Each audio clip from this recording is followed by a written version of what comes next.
Hello everybody, this is Yoko's Anime Reactions, and I know I said I would just get up to episode 4 up today, and then start episode 5, 6, and 7 tomorrow, but I can't just not do this and the next episode, because that would leave you guys hanging, and I don't want that.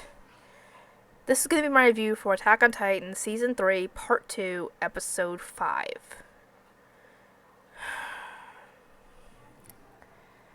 This episode and next episode, parts of them are hard to watch. Well, actually, part of this one's hard to watch, and I think all of next episode is hard to watch.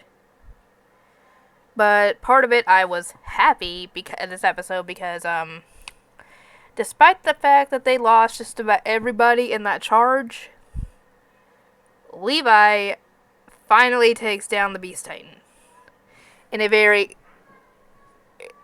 a way that is very epic, amazing. It just shows how much Levi is probably the strongest human in this whole show, essentially, that is just, a regular human.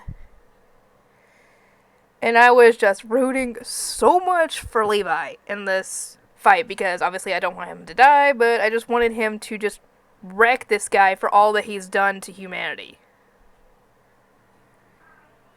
And he actually does get him out of his Beast Titan form, and probably would have dragged him off to use the serum, but the four-legged Titan took him away, and the guy swore vengeance against Levi, claiming that even though he got as badly hurt as he did, they still won. And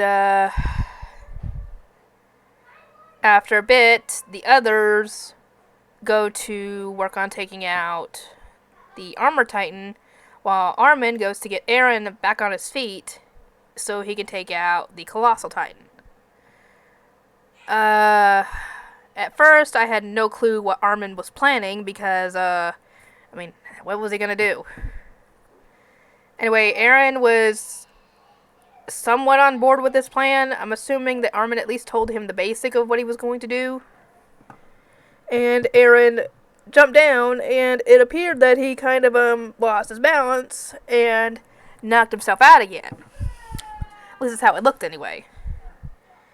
Anyway, Armin uses his cables and latches onto the teeth, because if he had latched onto anywhere on the muscle, the cables would have eventually let go.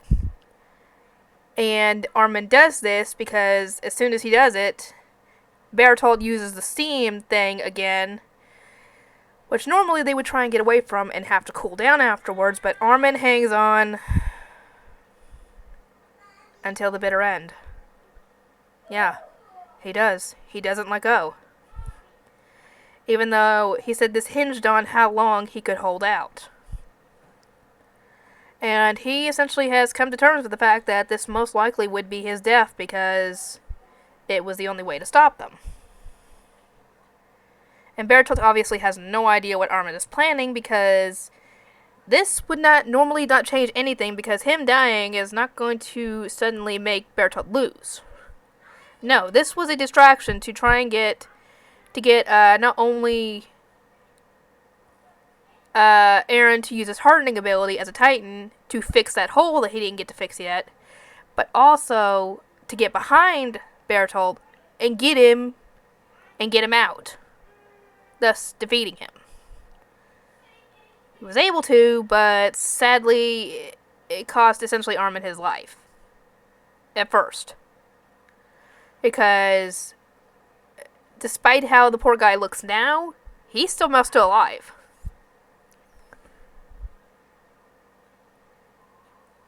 And,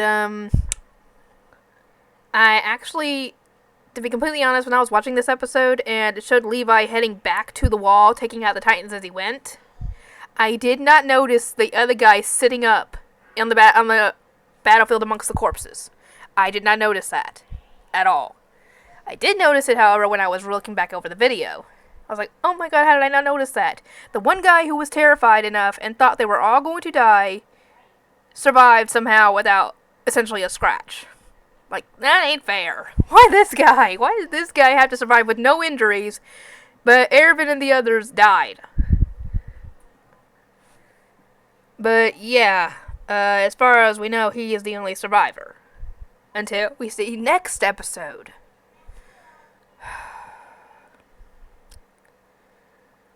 Anyway, next episode is the episode that makes me cry. I do not recall if I actually cried in this episode or not. If I did, then I did. Next episode is definitely the one where you see me cry. Anyway, I'll get to work on this, and I'll see you guys next time.